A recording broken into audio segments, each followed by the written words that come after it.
Good afternoon and welcome to Senate Transportation. As much as I hate to, I'm going to skip the pledge today because we have senators that have to go testify and we have to have an executive session. And so I apologize, but we're going to get moving right along. So I ask for a motion to go into executive session. So, second. Okay, thank you. And I'd like to take up the first bill,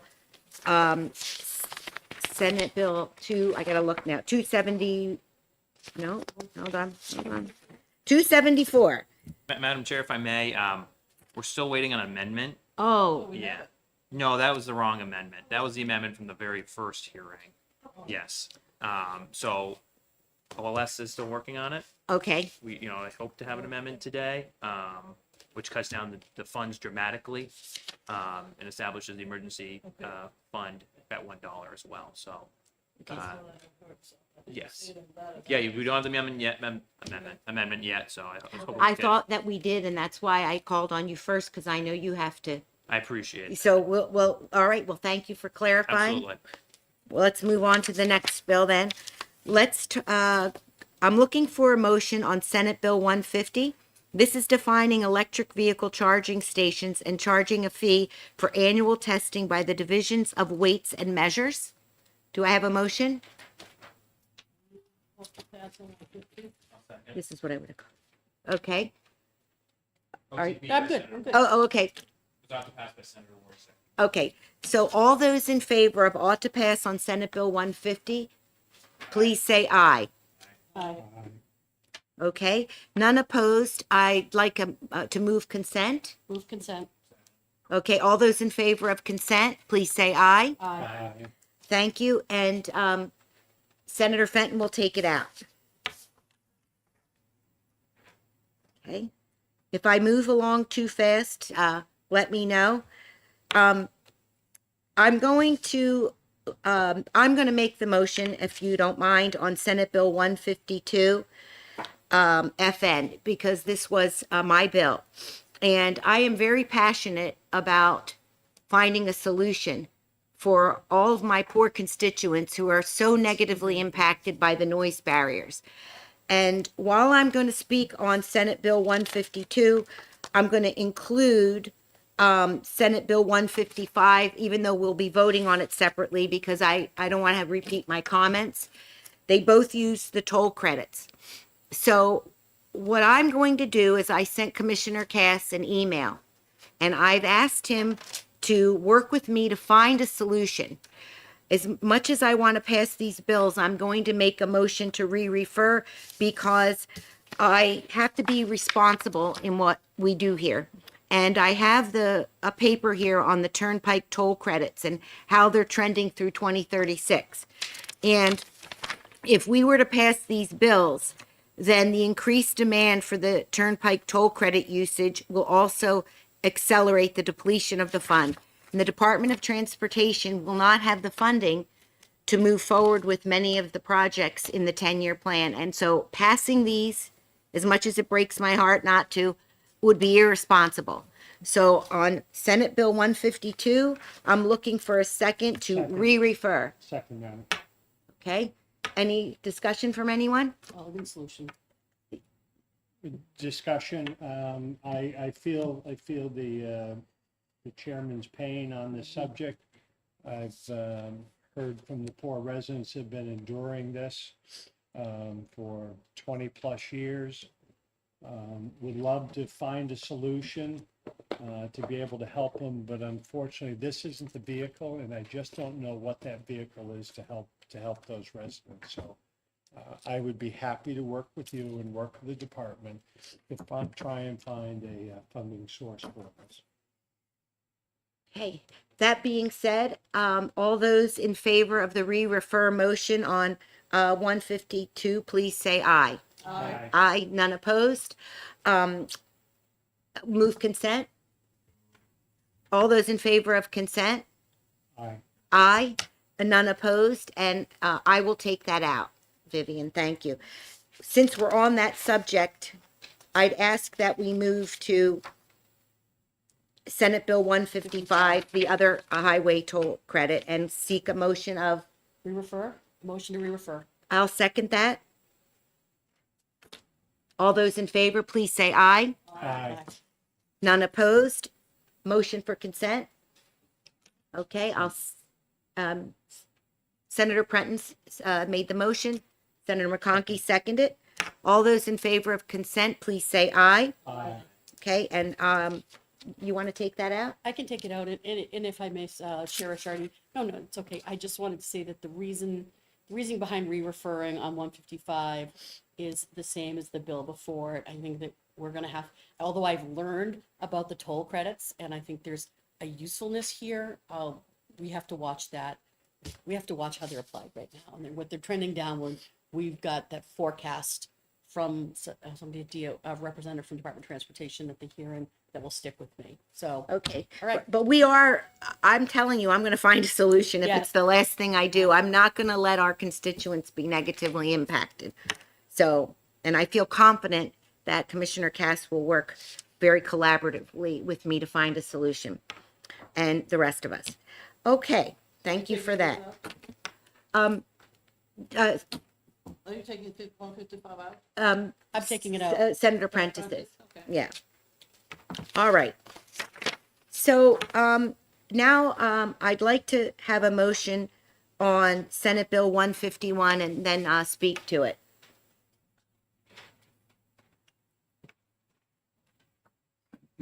Well, how about, Motion approved, okay, ought to pass. okay.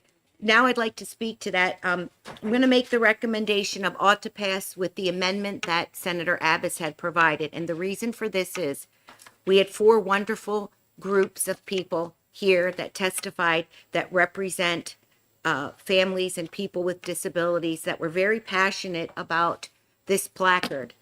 And so there were 2 that were for the whole bill and 2 that were not. And with all of that testimony, I thought for now this would be a fair compromise to pass the bill with the amendment, which would leave the driver's license off of the placard. And I think that's a good step in the right direction. And I open for any other comments or, and do you have the amendment with you? I don't have the amendment. Senator Abbas provided it for us when he testified to the bill. That's me. Look for it. 151. We won't be able without it to exec the bill.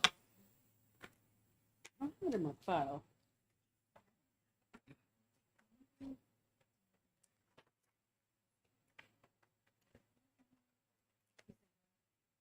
Yes. He came in with it and gave it to us. Talk about 151. Yeah, he gave it. No, we're on 151, looking for the amendment from Senator 151. Abbas. I don't have it either. Do you have an extra He one? came in to talk about it. I Yeah, didn't and know he that had, he delivered. said he had it ready to go, and I remember him handing it some. You do too, right? Yeah.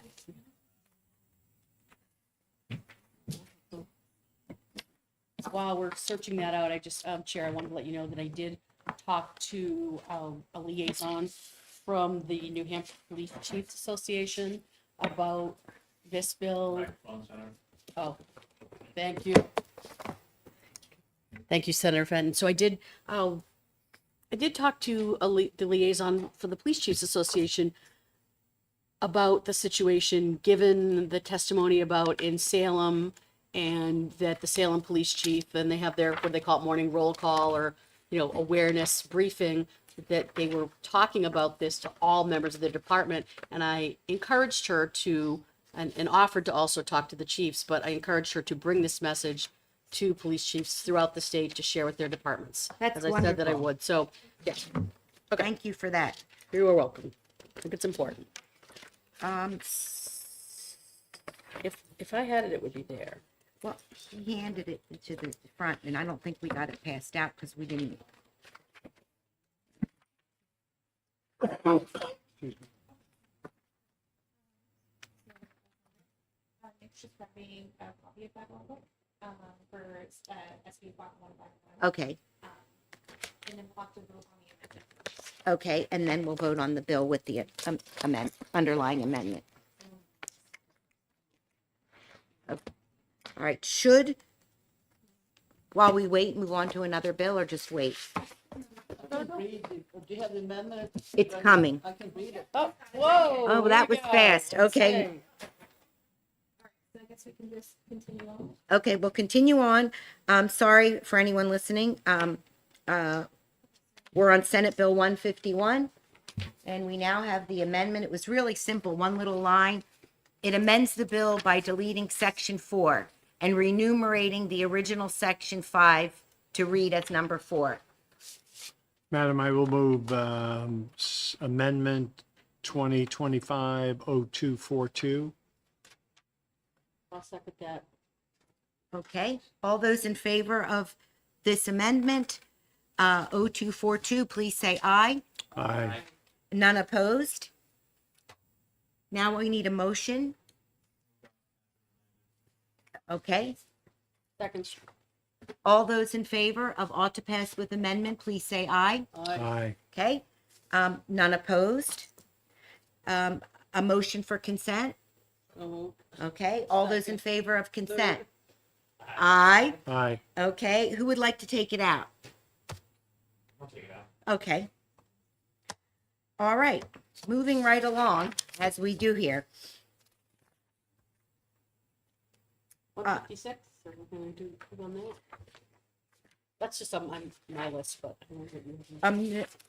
No, we're gonna do, 154, Senate Bill 154. Decal plate. There's no amendment on this here. No, I will move it. I'll second it. okay. This is for those listening relative to authorized organizations issuing multi-use decal plates. And we have a motion, to ought to pass and a second. And now I'm looking for all those in favor to pass, Senate Bill 154. Please say yes. Yes. Yes. Okay. None opposed. I always raise my hand. It's an old city council habit, Oh. so, yeah. Okay, Yes. okay. And do I have a motion for consent? Okay. Yes. Senator Ward seconded. All those in favor? Aye. Aye. And none opposed? And Senator McConkey, could you take that out? Sure. Okay. Senate Bill 272 FN, relative to electric vehicle charging station funding. Do I have a motion? The bill is 272. Oh, it's, a motion not to pass. Okay, it was seconded. All those in favor of Senate Bill 272 ought to pass, please say aye. Aye. Any opposed? I apologize. You're running ahead of me. I thought we were going to have some discussion. Oh, well, you can discuss. You can pull back. We can pull back and discuss. You have to tell me to slow down if I go too fast. Everybody. That's okay. Did you? Well, I just, that was. We spoke about it on yeah, the we phone talked- and, We've talked about it, but I just thought it'd be nice to go over it. okay. Anyway, I think.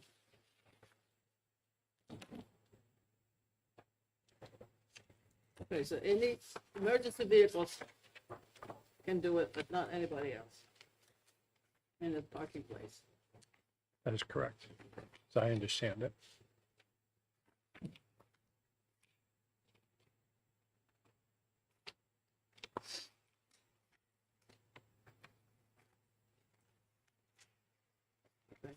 I'm fine. I'm fine.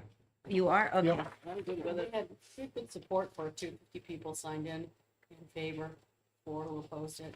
Okay. So you have an ought to pass on that one, right? And a second. So are all those in favor, please say aye. Aye. Okay. None opposed? Motion for consent. Moved. Second. Okay. Got that? All right. I'll take that one out. We get a vote. Oh, all on consent. Say aye, please. Aye. None opposed. And now I'll take it out. Okay. Shorty's taking it out. Yes. Yes. For discussion purposes, I just want to open up Senate Bill 153 FN. Senator McConkey, that was your bill. Thank you. Just give me 1 second.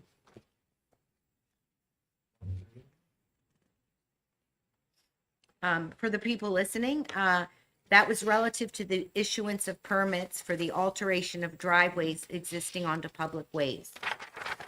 What number, sorry, Madam Chair? 153 FN. Thank you, Madam Chairman. There have been subsequent follow-up conversations with the department. If I could hold the motion another meeting, I believe the motion's going to be to re-refer this as opposed to pass at this time.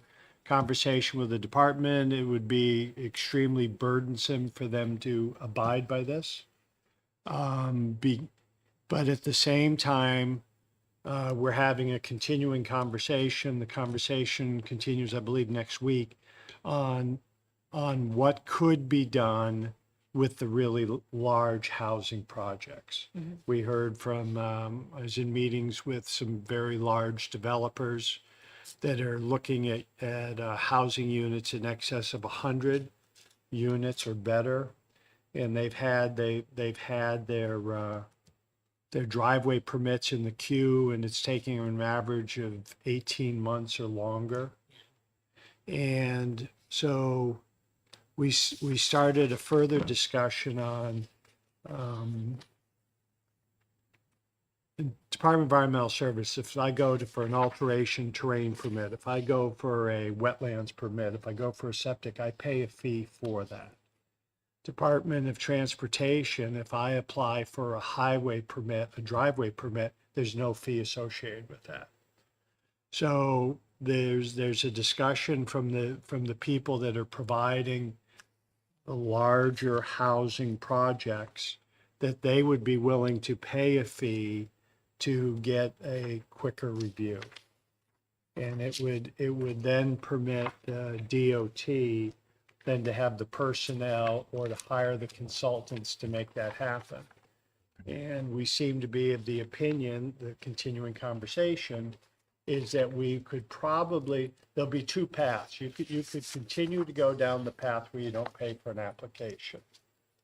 Or the second lane, which would be something new, would be that you as a developer would agree to pay for consultants to move your project forward.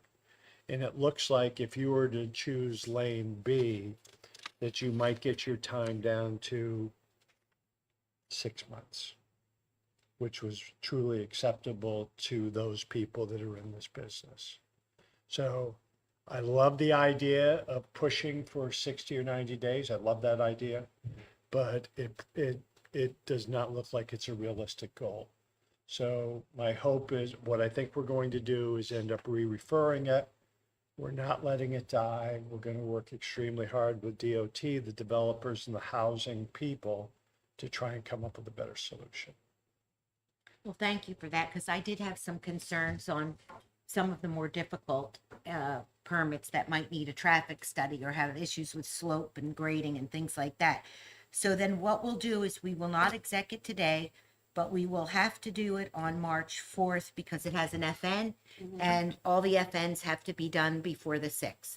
So make a note that we have until the 4th Thank for you. that. And then Senator Fenton, we still need to wait on your amendment, so we really can't do that. And unless someone has anything else, that's what I prepared for the executive session today. Thus far, while we're in it, if someone would like to speak about any of the other bills or have any comments or questions, now would be a good time, because we have until 2:00 before we can open up hearings. Actually, I'm sure I just got the amendment. I just forwarded it to you. I don't know if we can print it real quick. Okay. Oh, that's great. So we can get rid of this one, the other. Yes. 213, okay. Did you get it?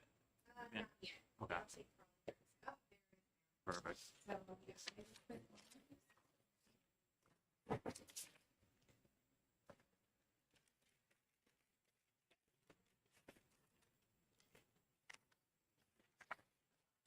I'd be happy to talk about the amendment while we're waiting. if y'all Please. wanna. Well, do we have to have a motion for me to talk about the bill? Well, we're in executive session, so you, I can talk about it. yes. So the amendment, I heard, our intent was never to have such a high fiscal note, but I'm sure we all ran into that problem this term with OLS. And so what we did was we took the money out, we allocated $250,000 per year for 2 years for a 2-year biennium. So we're at $500,000 for the 2-year biennium.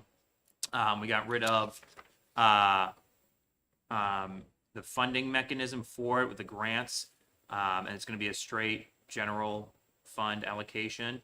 And it still transfers the ownership of those 4 rail corridors, but it gives the money to the Bureau of Trails to go directly to rail trail work on these rail trails.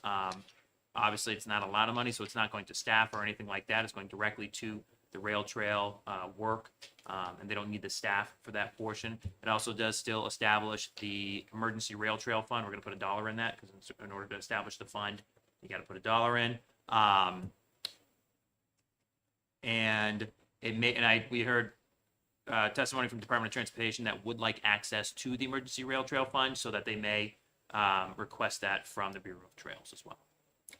I'm sorry, I didn't hear. Was it transportation was asking to have access? Department of Transportation was asking for access to the emergency rail trail fund, so we put in a note there saying they may request it from the Bureau of Trails.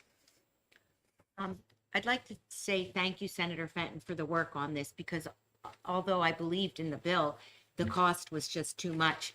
And I do know that there was some concern that a lot of the winter sports that really use this were, not getting any benefit or per se from the others. But my understanding is they were in support. They were not opposing the bill, and that they are grateful for the work that does get done with their help. Can you just clarify that for the Madam public? Chair, yes, thank you. We had a lot of conversations with the Snowmobile Association, things like that. And they liked that, any work being done to their trails was a good thing. I didn't like the big fiscal note either. I think this is a very moderate compromise, because I do think this will be a revenue driver. And I think we got to spend a little money to make money. And we heard in testimony how much of a tourist attraction the rail trails are to other states. And I think at a little bit of investment, it's going to go a long way, especially with revenues the way they are. I think our small businesses can thrive from this. I think our tourism will thrive from this, and just attracting a lot of individuals. Well, nice work on getting a compromise. Thank you. Absolutely. So I'll give everybody some time if they need to look over it or ask any questions before we move the amendment. So Senator Fenton, this is pretty much the same as the other one, except for the money part. Yes, we. Yeah.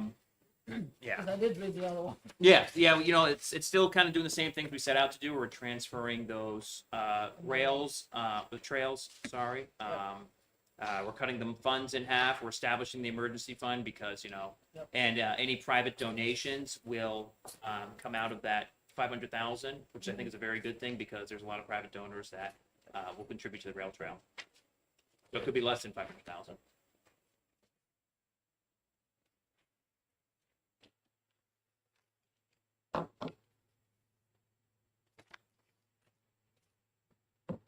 Does anyone have any further discussion or are prepared to vote? Question, so it's an FN, so if we were to pass it out of this committee, it still goes to finance. That's correct. We will- If I could address one thing, I really like everything you've done here, Senator, I really do. And on the Rail Trail Program Fund, that is so needed throughout the state, not just on these 4 trails. And I would like to see something different there, but I think there's an opportunity after you get this done that could be rethought of, because this is under the term of a 4-year pilot program, and so at the end of 4 years, we will reassess this. And at that point, I would much like to see that that fund, will know in that point if it's grown, what's happened with it. But that fund, if it's established, should be used for all rail trails. I'll support you on this one, sir. I appreciate it, Senator. I have a motion to move the amendment. Second. Okay. All those in favor of, oh, that's a yes, I forgot. All those in favor of the amendment, please say aye. Aye. Okay, no one is opposed. I'd like a motion to move the bill with the amendment, I move ought to pass as amended on 274. and I will second it. All those in favor, please say aye. Aye. None opposed. Move consent. Second. All those in favor of consent, please say aye. Aye. Aye. Okay, Senator Fenton, I Take it let you out. take it out. It's your bill. We have 5 minutes before we have our next hearing. So while we are here, is there any other comments, concerns, discussion on any of the bills that we still have left?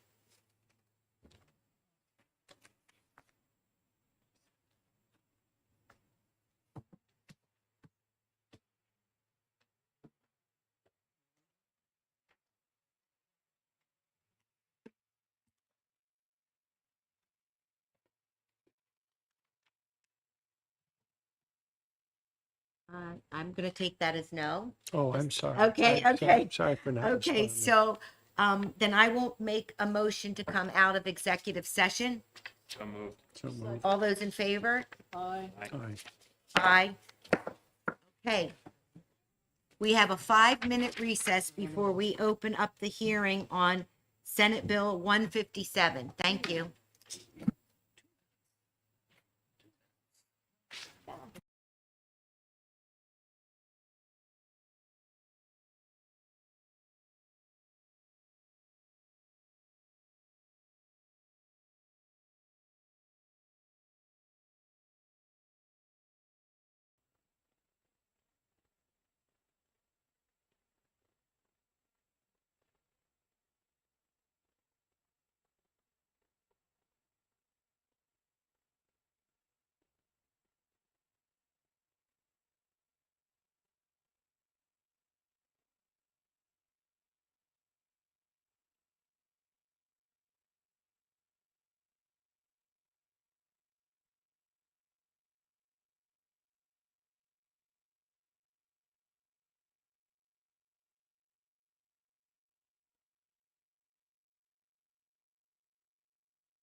The hearing for Senate Bill 157 relative to the inspection and registration of certain fleet vehicles, necessary amendments and administrative rules regarding the state implementation plan.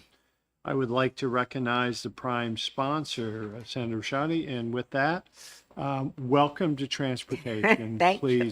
Please present your bill. Thank you, Mr. Chair and members of the committee. For the record, I'm Denise Ricciardi. I represent State Senate District 9, which is 13 beautiful towns from Bedford to Hinsdale. Today, I'm pleased to bring before you Senate Bill 157 FN, which will establish a rental fleet registration program for rental passenger vehicle fleets of 50 or more vehicles.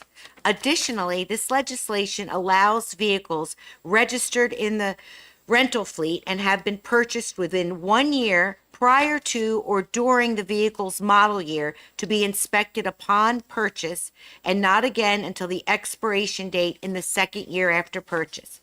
To provide some background on this issue, last year, the committee received testimony on legislation that would allow for the inspection of all new passenger vehicles to take place upon purchase, and not again until the second year after purchase. We heard testimony during that hearing from the rental car industry in support of the bill. However, this committee indicated during the executive session when we interim studied the bill that the stakeholders should get together and work collaboratively on something just for the rental car industry. But the bill before us at the time was just too broad. But I'm very happy to report that my conversations with stakeholders have concluded in this product. This bill is very narrow in scope and only applies to rental car companies in good standing with the Secretary of State's office with more than 50 vehicles in service. Furthermore, the inspection portion only applies to new vehicles, and after 2 years, they return to annual inspections if they remain in their fleet.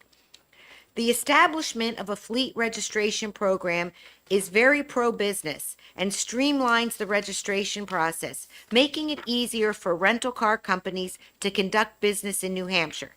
And the inspection piece will apply to a small number of vehicles and by no means takes a hatchet to the overall program, which most of us support.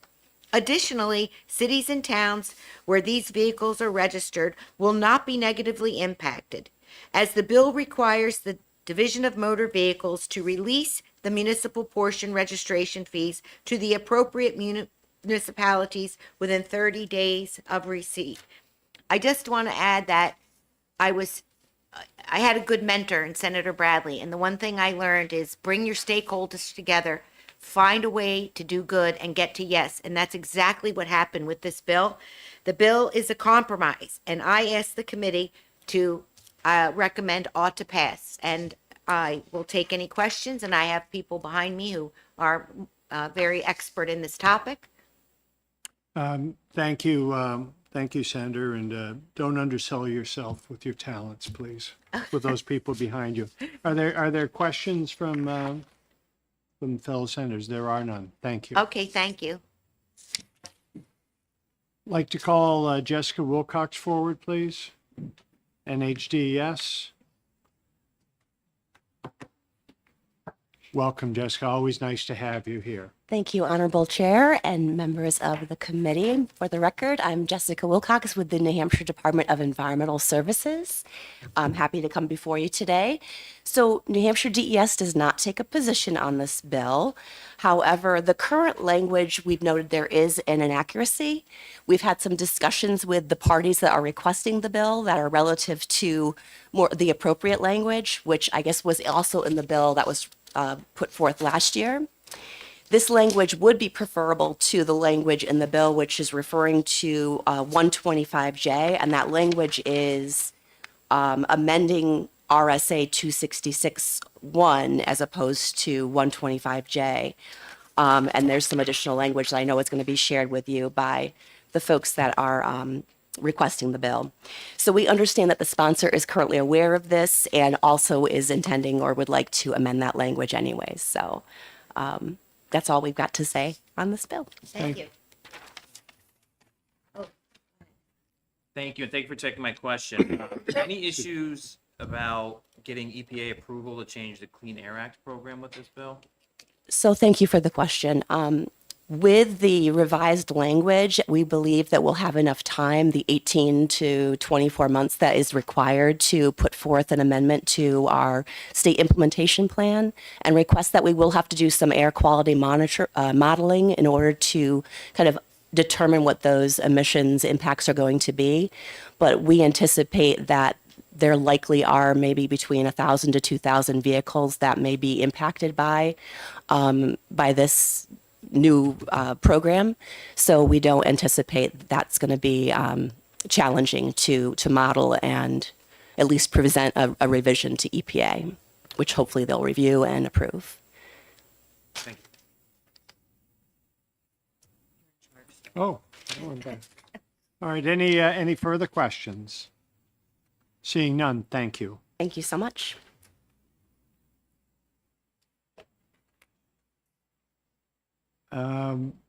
Final persons that I have to speak, is it Tom Pressel and John Ellis?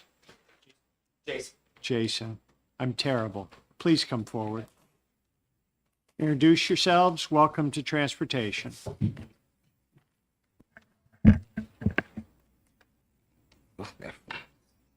Wide chair. I know. Good afternoon, and thank you, Senator Ricciardi. Thank you, members of the committee. For the record, my name is Tom Praisall from Demers, Praisall, and Thomas.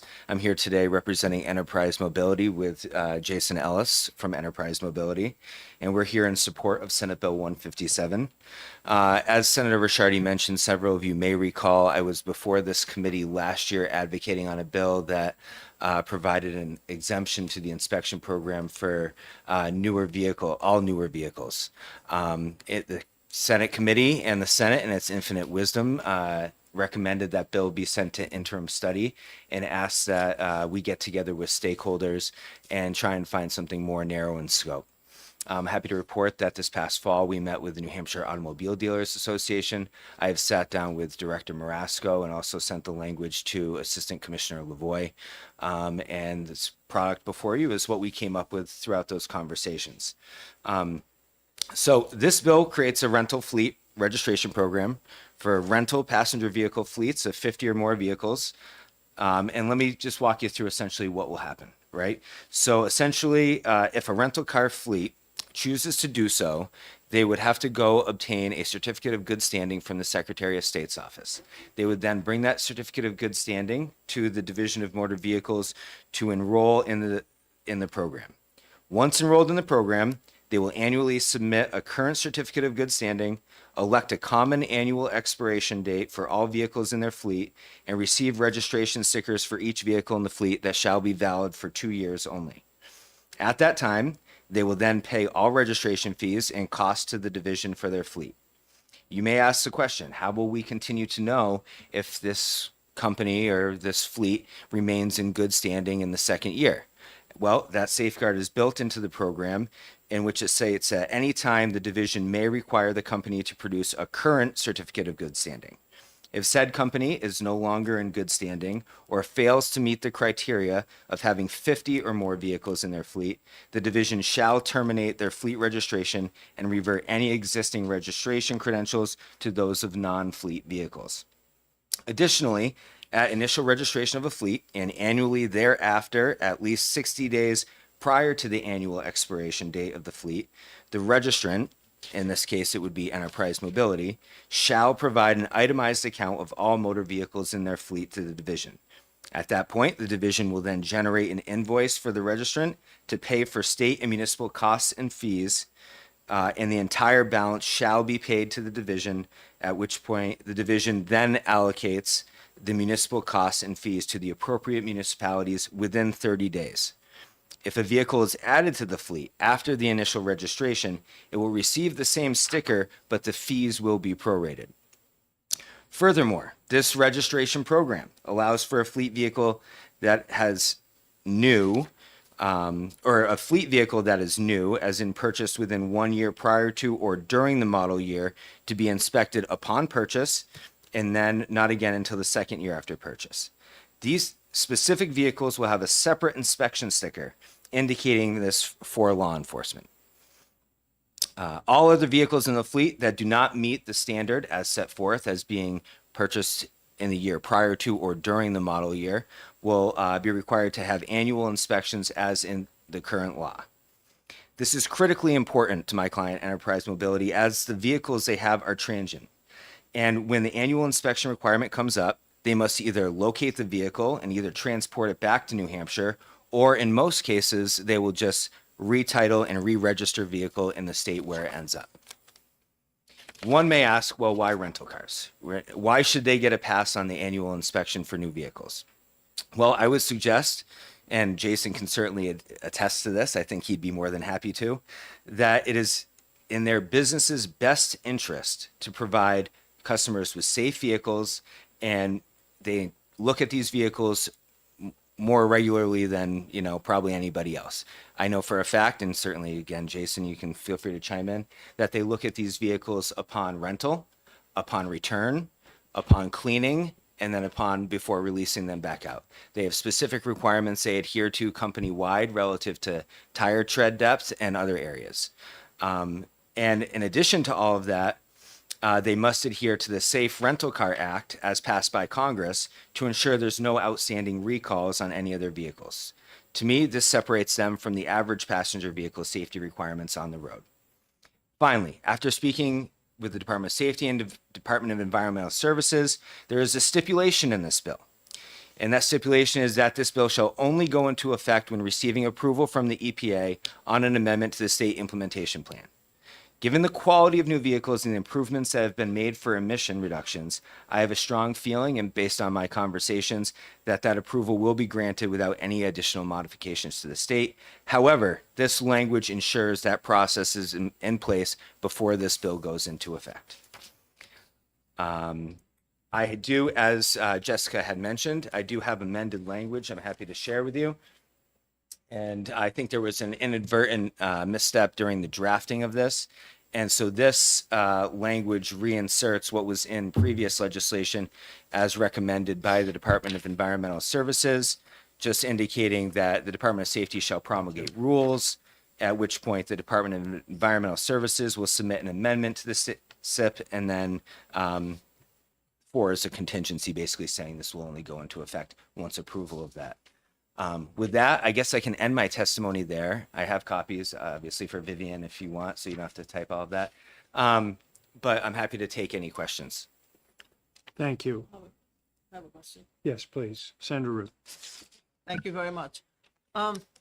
Is this going to be for just one car rental company, or is this going to be something that applies to all car rental companies? It's an option that any car rental company that has a fleet of more than 50 vehicles can apply for, assuming they meet the requirements set forth in the proposed bill, Okay, which is So this is a program that you're setting up for your client, and then any other agency will have to go to the Secretary of State to get the, any other rental car company that application. chooses Okay. to enroll in this program. okay, Yes. thank you. And that's a safeguard that was built in to make sure that the business is in good standing in the state. Okay. Thank you. Senator Press. Thank you, Senator McConkey. And so thank you, Mr. Prazel, for taking my question. I think I have 2. You Okay. go right ahead. All right. So Senator Ward kind of, she teed up where I was going to go, is trying to get a handle on how many rental car companies there were. But what I'm here, thinking back on testimony and what you just said is that they don't have to take advantage of this. So regardless, I'm like, are there 5 companies? Are there 10 companies? But it's going to be up to the companies to decide whether they want to do this or not. So the number of them, I'm just trying to get a handle on how many potential vehicles could be out on the road. If we had, if we're talking about 50 and 50, for a fleet, we had 10 companies, what's the possibility there? But since it's opt-in, okay. So I'll move a lot away from that. Rotating through the states. So these cars aren't all, like I see, and I've had rental cars that aren't always from New Hampshire, they're from another state. So if what I heard you say is it right now as it is, you have to go, if it's a New Hampshire car, and pluck it out of another state and bring it back in For the inspection, yeah. for the inspection. Okay, I just wanted to follow up on that. And then lastly, being Would that be a third question? Oh, Senator? it is. Yeah, go right ahead, madam. Senator We got time. Well, Senator Ward actually, she took one of mine. Okay, all right, Um, please, go right So ahead. this is former, city councilor be talking, the municipal fee. Sure. You touched on that. So this is only going to be applicable in the communities that have companies that decide to do this or have outposts there. But how, there's a mechanism now for the money to go from either the community to the state or the state to the community for registration, the part that belongs like locally and belongs to the state. How is that going to happen? Is that going to be issued by check? Is it going to be done electronically? Yeah, I mean, whether it's by check or electronically, I think the bill contemplates that the invoice, the state would invoice out based on whatever the cost would be, including the municipal portion and the state portion, would send that bill to Enterprise. And I'm just using Enterprise because they're sitting right here. And you can certainly, I'm sure you know this better than I would. And then Enterprise would then send that check to the state for the program. And then the state would then say, okay, well, so you registered, 300 cars in Lebanon. We'll just use that city as an example, right? This is a portion you would normally have received directly from Enterprise. So this is what you get. Okay. The registration or excise tax process would not change. We would still receive bills as we do today and pay them accordingly based on how many months in service it was. And I think this will actually end up, and I don't want to get ahead of the game here, but this will actually end up in more money to going to cities and towns, because when that car is in another state, I will tell you probably 9.8 times out of 10, they don't find the car and bring it back to New Hampshire for the inspection. They just retitle it in Massachusetts. However, the inventory has subsequently reduced in, say, Lebanon. So they're going to not only send that check for that car that's registered in Lebanon, but they're also going to replace that inventory with another vehicle. Further question, Does that make sense? Yeah, it does make sense. further question. If I can. Please. Okay, so right now, as it is, it's a yearly process. So we'd be going to 2 years. Yes. Okay, so just thinking about that, so is the are the municipalities and the Department of Motor Vehicles, how will they transition into this? I mean, maybe it's covered in, I think the Director of Motor Vehicles has the ability to write rules, but I'm just thinking about the clerk in, City Hall, or the clerk over at DMV doing a year, now it would be every 2 years. So are they keyed up to do that? So I have spoken to the president of the New Hampshire City and Town Clerks Association, and she didn't see any issues with this legislation. I think while the sticker is valid for 2 years, you will see in the language that it is still done on an annual basis. Okay. I think that's helpful. I mean, so I will say that there are a number of other states that have these rental fleet registration programs, right? And so what we did was we took what other states have done and modeled it to what fits here in New Hampshire. Thank you. Further questions? You good? Yes, My please. bad. I do have a Representative. couple. Yep. Mr. Praisall, good to see you, sir. Always a pleasure, my friend. 3 questions. I'll start with the first one. We're talking about the state inspection program and how it's burdensome to the fleet registrations, but your vehicles are registered in other states. Why not just have your vehicles registered in other states instead of New Hampshire? Well, I think that would, Enterprise can certainly speak to wanting to be a good steward of the state in which they're located, and I think we just want to do business here.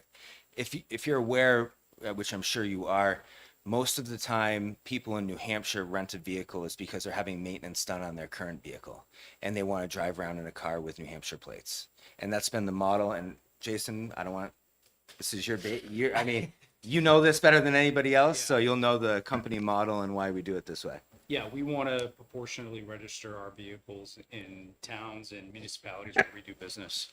So instead of having 1 million cars in the U.S. all registered in a state where it's very friendly to do business, we choose to spread that out in all the states in which we do business, and we track it and try to stay as close as we can to. If we have 500 cars in the state of New Hampshire, we would like to register 500 cars, give or take, within the state of New Hampshire. Follow? Please. So in the bill, it says DMV must track rental cars company's good standing. Does DMV already track rental cars good standing? I don't know, as far as rental car companies, good standing, right? So I think that's all done through the Secretary of State. Whether or not they currently track, I don't know that there would be any mechanism or any reason for them to. But I believe the way it's written in the bill is that the onus is on, basically DMV would say, Enterprise, get me a certificate of good standing, and the onus would then be on the company to obtain that from the Secretary of State and provide it to the department.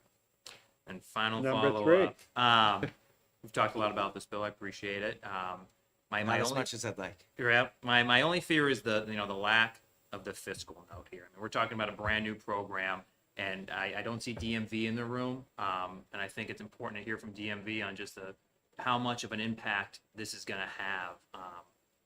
And I think we got to ask some questions of DMV to kind of figure out where it's going to be, where it's going to end up. Sure, and I appreciate that. And I believe that was maybe a would you believe?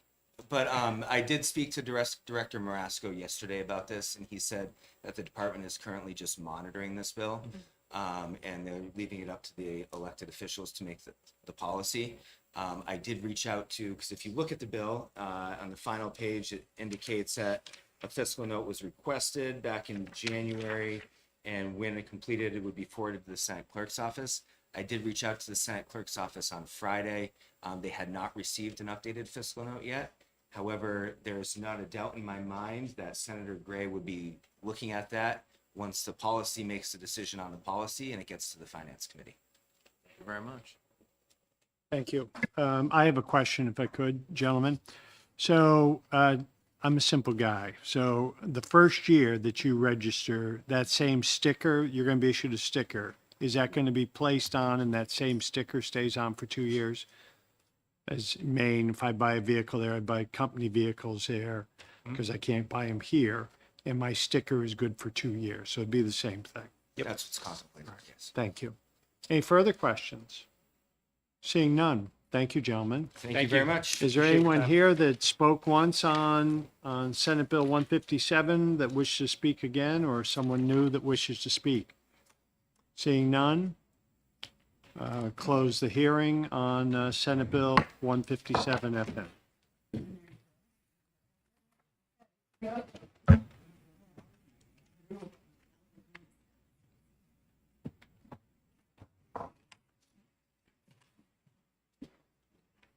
Thank you, sir. What time are we supposed to go?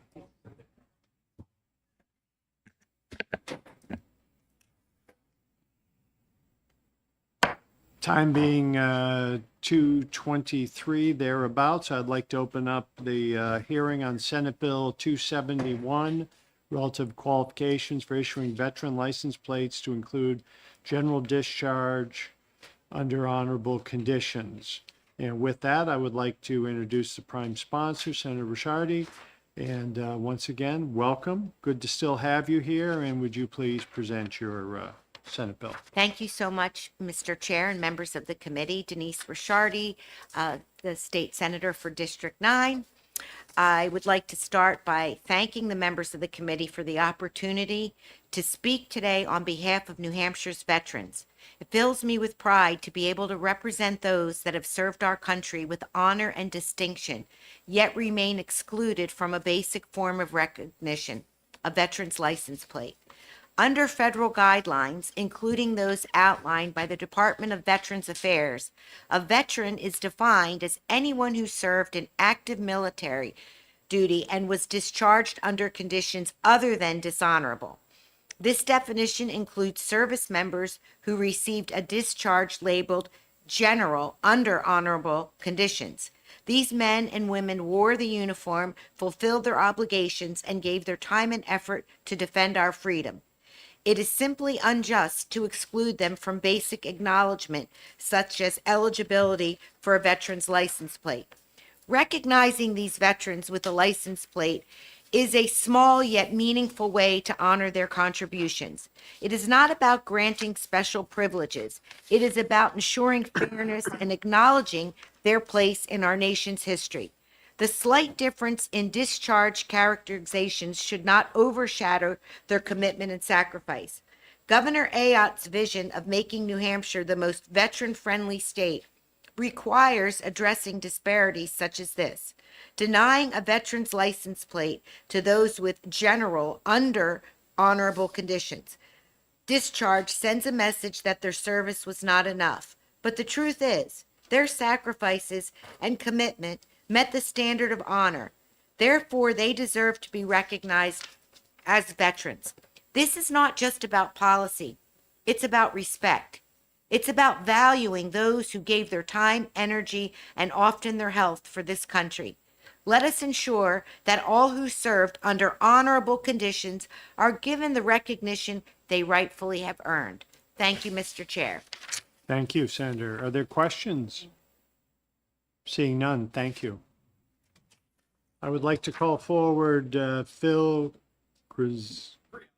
Griazzo. Please come forward, sir. Introduce yourself and welcome to Transportation. Thank you, Mr. Chairman. Phil Griazzo, Bedford, New Hampshire. When someone leaves the military, their discharge is honorable, general under honorable conditions, other than honorable, bad conduct, dishonorable, or is uncharacterized. According to the Pentagon, only 70% of discharges are honorable. In 2022, the Navy was ordered by a federal court to review and potentially upgrade an estimated 100,000 general and other than honorable discharges issued between 2012 and 22 that partially or fully denied relief to Navy, Marine Corps, Reserve veterans with other than honorable discharges whose cases were denied despite evidence they were struggling with PTSD, TBI, or military sexual trauma. From 1994 to 2011, roughly 13,500 were discharged under the Don't Ask, Don't Tell policy. In 2024, the Pentagon granted honorable discharges to a large number of those given less than fully honorable discharges and is proactively reviewing the rest. General discharges were given to 70% of service members involuntarily separated for refusing the COVID vaccine. The Navy gave all of its sailors an honorable discharge. The Marines only gave 20% an honorable discharge, while the Army and Air Force only gave 2% an honorable discharge. During confirmation hearings, the new Defense Secretary raised the issue of those being shortchanged by the system, saying tens of thousands of service members were kicked out because of an experimental vaccine. In President Trump's Defense Department, they will be apologized to, they will be reinstituted with pay and rank. The president then backed up that statement during his inaugural address, saying, "I will reinstate any service members who were unjustly expelled from our military for objecting to the COVID vaccine mandate with full back pay." The next day, he signed an executive order doing just that. Now, what about those service members who do not return? Are they no longer considered veterans because of the general under honorable conditions discharge that they have? New Hampshire organizations providing help outside the VA scope do not exclude a veteran based on discharge. The veteran family does not look for ways to exclude each other. Instead, they look for ways to help each other, just as they did while serving. In that regard, esprit de corps, I'm here today in support of a common sense amendment to the Veterans License and License Plate programs to include those who have been excluded. Veterans who served under honorable conditions are by every definition veterans and in good standing. I do not believe anyone can honestly say to themselves, someone who served or served a tour in Iraq, Afghanistan, or both, and were discharged under honorable conditions should not be considered a veteran. One not worthy of simply displaying a plate on their vehicle or having an indicia on their license to show their love of country and the people in it they were willing to die for. The line has clearly been drawn at honorable and general under honorable conditions, as anything less is a disqualifier for the Uniform Service Employment and Reemployment Rights Act, which says a person is not entitled to its right and benefits if they received other than honorable, bad conduct, or dishonorable discharges. While the Veterans First Contracting Program states veterans must be discharged or released under other than a dishonorable status. The VA standard for veteran is a person who served in the active military, naval, or air service and was discharged or released therefrom under conditions other than dishonorable. Governor Ayotte, during her inaugural address, stated she wants to make sure that New Hampshire is the most friendly state in the nation. Excluding veterans who are not excluded by any other standard is the opposite of that goal. Given these standards, there is no justification to discriminate against a veteran who served with an honorable distinction. Thank you. Thank you, sir. Thank you for that testimony. Are there questions for the gentleman? Seeing none, thank you. Like to bring forward Kevin Grady, State Veterans Advisory Committee. It's nice to see you once again, sir. Thank you, sir. Please present yourself in your testimony. Thank you, Mr. Chair, ladies and gentlemen of the committee. For the record, my name is Kevin Grady. I am a 25-year Air Force veteran, and I am a 27-year resident of the town of Hooksett, New Hampshire. Today, I'm here representing the State Veterans Advisory Committee. We're chartered by State RSA to come and tell you what we think of the bills that you pass that have veteran impact. And so we discussed this bill 2 weeks ago at our 2 weeks ago today at our Tuesday meeting, and we were in favor of it. And I have to admit that some of the members were kind of scratching their heads that these folks were not already authorized to get a veteran plate. Because as has been mentioned by Senator Ricciardi and the previous speaker, if you look in the public space, anyone who's discharged under honorable conditions, whether it's general or an honorable discharge, is considered a veteran. So we certainly do support this legislation. I'd like to sort of conclude my testimony by sort of trying to put a face on this. I know if you haven't served, it can sometimes be difficult to distinguish why one person would get an honorable discharge and another person might get a general discharge. And for the most part, and having been a squadron commander, I did have to deal with this on one occasion. A person gets a general discharge when their service has been honorable, but there's something, one little thing, could be a big thing, but there's one thing preventing them from getting the honorable discharge. Okay, as has already been mentioned, the people that were discharged under before there was don't ask, don't tell. Okay, those people all got, for the most part, general discharges because their service was honorable, but there was that one thing that we couldn't get by. Same song, second verse for the COVID vaccine. Okay, so we've got it on sort of on both sides of the political spectrum there. Let me throw in a couple of other ones that you might not have thought of. If you fail to meet military weight standards after they've given you a chance to meet military weight standards, you're probably going to be discharged with a general discharge under honorable conditions. Your conditions are honorable, but you fail to meet this one thing. Same thing for failure to meet like the physical fitness standards. You can't pass the run or whatever physical fitness test that those folks have. Those people are generally going to get discharged on a general discharge. The one case that I had as a commander was I had a person that had been in the Air Force for 12 years, was a non-commissioned officer. It was back in the 90s when drug use was just that's the kiss of death. For an NCO or an officer, those people had to go, according to the Air Force leaderships. And he was arrested for possession of marijuana.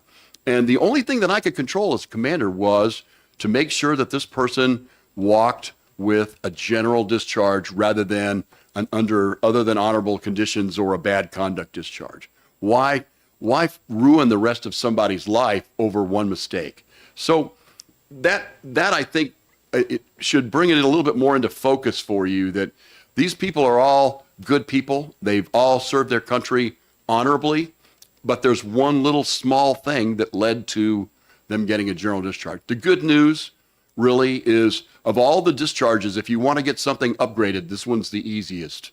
The general discharge under honorable conditions is the easiest to go through the committee process, send in your stuff, and perhaps they'll upgrade you. The big thing that you're not eligible for with this thing is education benefits under the GI Bill, which, again, maybe it's time to fix that too. So if you don't have any other questions, sir, that's really all I wanted to tell you today. We do support this legislation, and we hope you will too. Thank you, sir, for your time. Are there any questions? Just thank you for your testimony. We appreciate it. Okay, thank you. Thank you. Is there anyone else that has already spoken on Senate Bill 157 wish to speak again, or anyone new that wants to testify? Seeing none, I will close the hearing on Senate Bill 157. What's your pleasure, madam? 271, I get the wrong one from me? I apologize. 271. Does Apologize. the committee have any appetite to go back into executive session with what we've heard this afternoon? I'd be willing for 271. I think I need to marinate it. Okay, anyone else have a feeling? I'm happy to go in on the, 271? please. Okay, you're still in charge. Oh, You can close us out. all right. So Share the wealth. So motion to go into executive session on Senate Bill 271 So moved. Second. and second. Motion's been made and seconded. Is there a motion to be brought forward or discussion before? I move on to pass on 271. And I second it. Motion been made, ought to pass, and has been seconded. Is there any discussion? Seeing none, if you're in favor of ought to pass on Senate Bill 271, signify by saying aye. Aye. Any opposed? Motion carries. Is there a motion to go consent? I'd like to speak to this one, Okay, since it's our veterans, if that's okay. So That'd I be would prefer perfectly not to fine. have it on consent, and then I'll Right. take it out. and you will take it out, all right? Any further business while we're in executive session? Do I need a vote on any of that?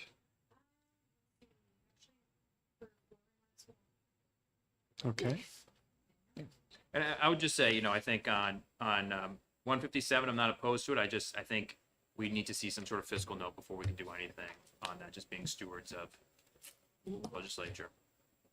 okay, I'm fine with that. So then we will be meeting next on March 4th, and we will vote on it that day because we have to. We have to. Okay, so no further discussion, motion to come out of executive session? Motion. Motion made, seconded. If you're in favor of that motion, signify by saying aye. Aye. We are out of executive session. Do you have other business, madam? No? To adjourn. Motion to adjourn, Second? second. And we are in recess at this time. All those in favor say aye. Aye. Same designer.